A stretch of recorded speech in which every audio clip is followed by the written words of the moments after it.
Hey guys, welcome to the show. I'm Rantoinette. We've got a lot of news to get into to finish off the week. Please like and subscribe. I really appreciate that. Now, let's get into it. Today's top story, at least for me, is Senator Chris Van Hollan of Maryland went to El Salvador to see Abrego Garcia. Now, the last time I covered this story, he had not gotten the chance to speak to Abrego Garcia. He was given the runaround in El Salvador, but he did finally get a chance to see him. Of course, they did not let him into the Supermax gulag prison that they have down there in Bukele's dungeon. He didn't get a chance to do that. They wouldn't let him, of course. I mean, I hear him say, "Oh, well, we could never let you. We couldn't let you in there. It's not for your safety." But you had puppy killer Christy Nome in there doing her little thirst trap, skinny short crop top shirt, with a big fat Rolex on her hand, posing in front of prisoners for a little propaganda, video. So obviously you'll let some people in there. You just didn't want to let him in there. So after 24 hours of trying to see Abrego Garcia, they did manage to get him out of the prison. So, I guess you can get somebody out of the prison. You said you couldn't do that when you were in the White House sitting next to Trump. Oh, how can I possibly let anybody out of there? He's a terrorist. He's a criminal. But you let him out. And of course, they gave him back his clothes and put a little hat on his shaved head, because that is, you saw, one of the first things that they do, and they take you in there. They put you in like white skivvies, white t-shirt, and they shave your head. And they lay you on the, sit you down on the floor with your head down, looking like Auschwitz, without a doubt, including the prison cells stacked up to the rafters, 70, 80 people per room. But anyway, so Bukele got Abrego Garcia out, and the Senator Van Hollan and he met in a nearby hotel where they staged that too. They put some water glasses with like a little sugar around the rim and, little cherries. And it's like, oh, he's fine. Look at him. He's absolutely fine. All of you liberals out there that are so afraid that he's going to die, he's still alive and he's doing fine. And he's enjoying himself in this beautiful resort here in lovely El Salvador. Give me a break, man. It was total propaganda. Now, I don't know why Van Hollan didn't have a plane ticket in hand and just say, he's coming with me. But that did not happen. And I'm sure that Garcia is back in that dungeon as we speak. So it's good that the senator did that. I would like to see a lot more American representatives going down there. I'd also like to see the UN checking up on the human rights abuses that are going on down there. I mean, that would be my first thing if I was in the UN. I mean, it's obvious that there are human rights abuses going on, but, we'll see what happens. And then, of course, you've got Justice Boasberg, who has weighed in on this several times. And, Donald Trump hates this guy because he's like, you got to follow the law. And Donald Trump notoriously does not like following the law. And Boasberg said that the willful disregard for his order to turn the plane around, because he'd already given a verbal order, doesn't matter if it's written or verbal, that's just, yet again, parsing out the bullshit, to see if you can get away with it. And that's what Trump is trying to do. He's just trying to get away with everything.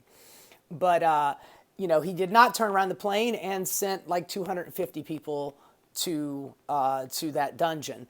But Boasberg has said that he's going to charge them with criminal contempt. Now, let me reiterate what would happen next. Of course, I'm sure that would work its way up to the Supreme Court, which, by the way, hey, Supreme Court, you cannot compromise with fascism, man. The Supreme Court voted 9-0 to bring him home.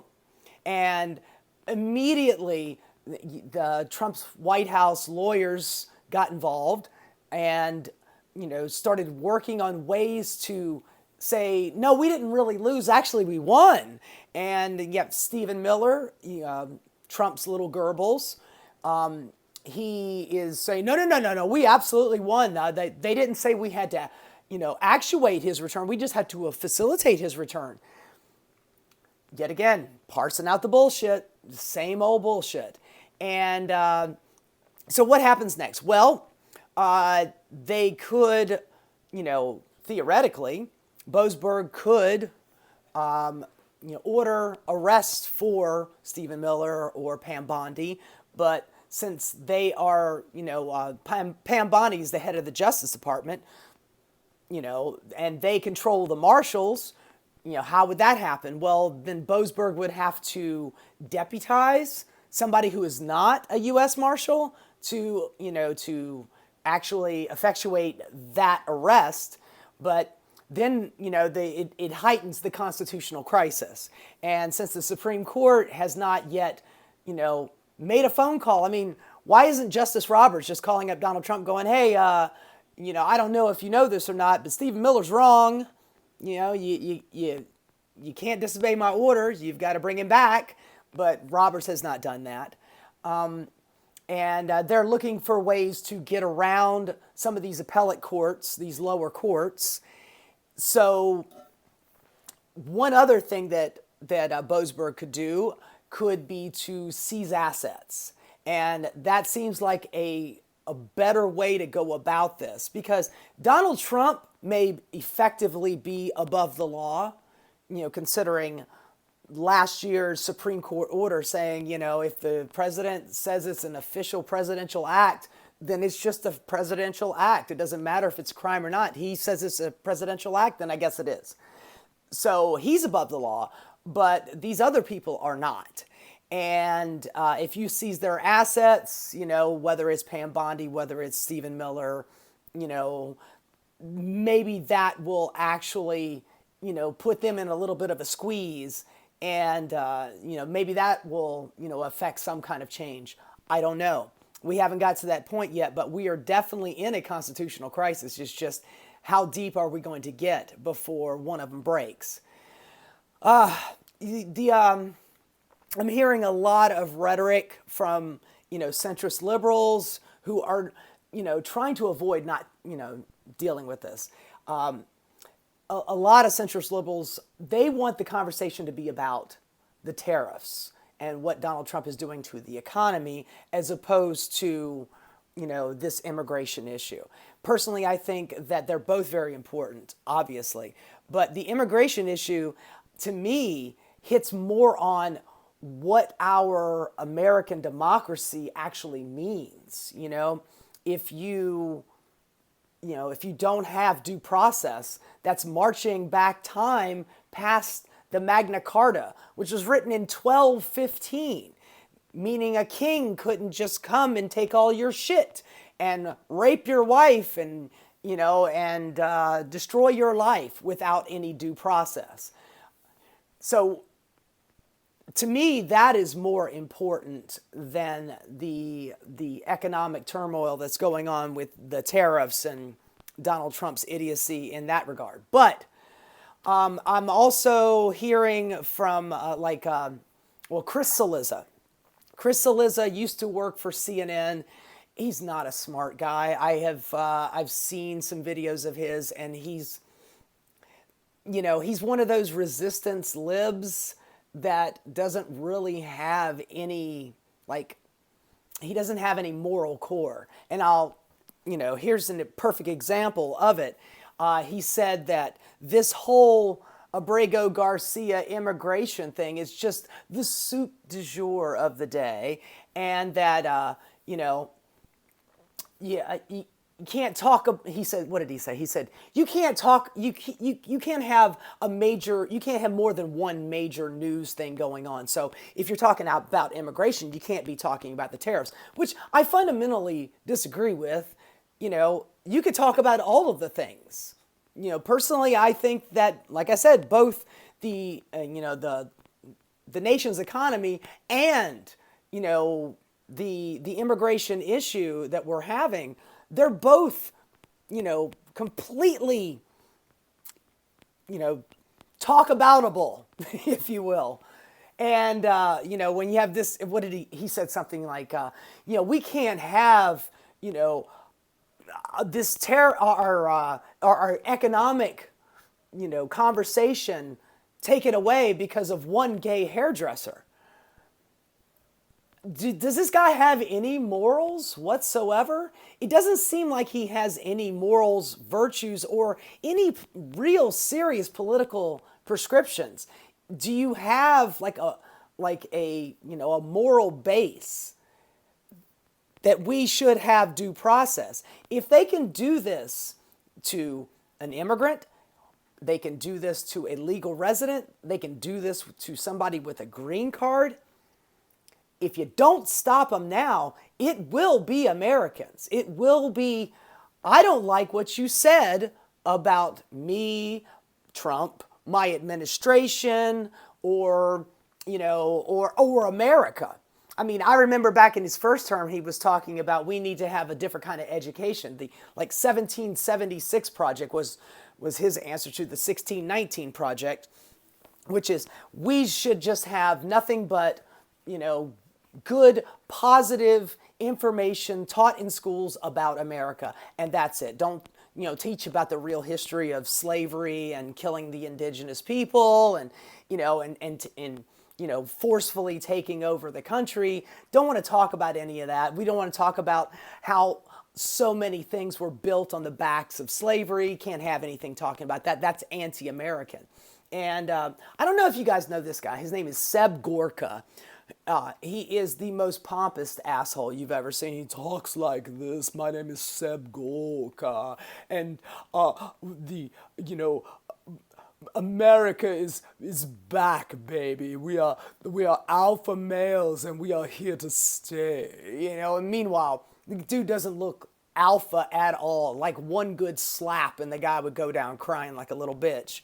But he is currently, he's in the Trump administration. He is the counterterrorism czar, and he was on it's either One America News or Newsmax. I can't remember which one he was on, but he was saying that, do you love America or do you hate America? Because if you are, talking about these awful terrorists, these invaders coming into our country, if you are saying that, that Donald Trump is wrong about his immigration policy, then you are aiding and abetting terrorists. Now, I could give a flying fuck if it was just a regular guy, but if you've got a guy who is the counterterrorism czar talking about terrorists and referring to people like me or just any Tom, Dick, or Harry out there that's saying, we shouldn't be doing what we're doing, just snatching people up off the street, like Ramela Ozturk, the tough student that wrote an article in her college paper a year ago saying maybe we shouldn't kill, Palestinian children. And they snatched her up off the street. Or, what they did to Mahmoud Khalil. Or what they did to Abrego Garcia. Or what they did to that lady the other day where they smashed her window and, ICE snatched her out of the car. And, just black bagging people and taking them out of here.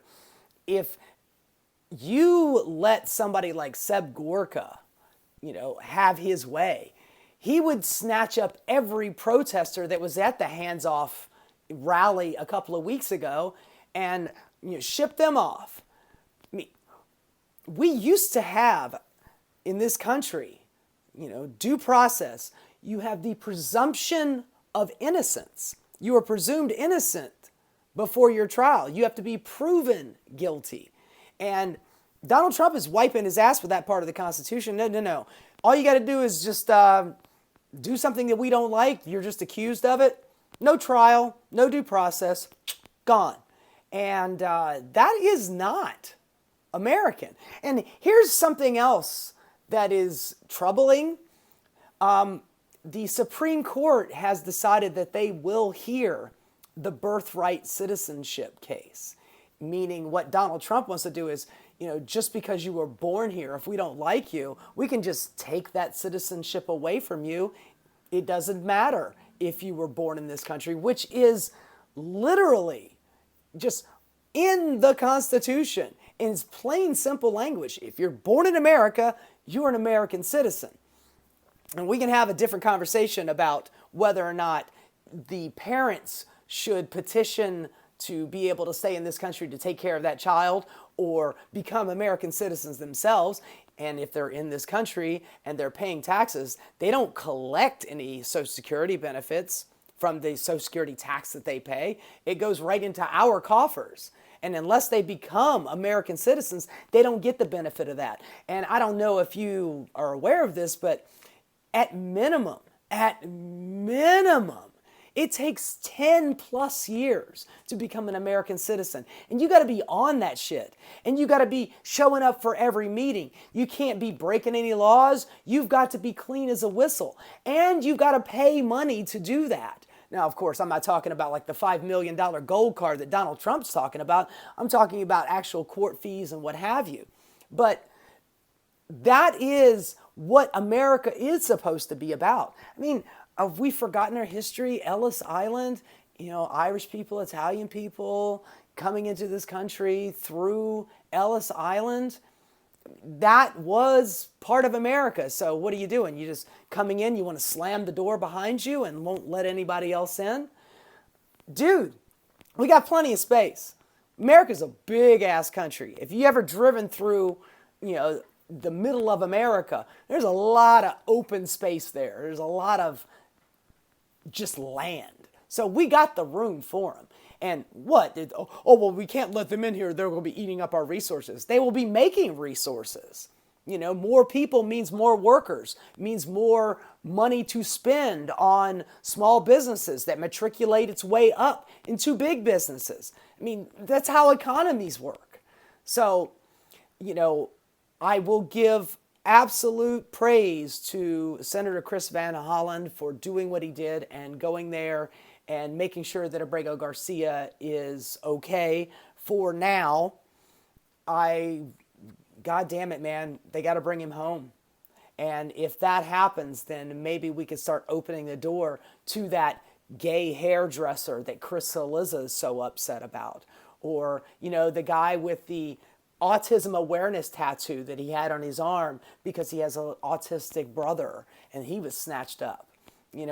These cannot be the precursors to being taken off the street, whether it's your speech or whether or not you're wearing a Chicago Bulls hat or whether or not you have a Jordan 23 tattoo on your arm. These cannot be the reasons that we just black bag somebody and snatch him up and send him to a fucking gulag, outside of our country, like the Germans did with Auschwitz.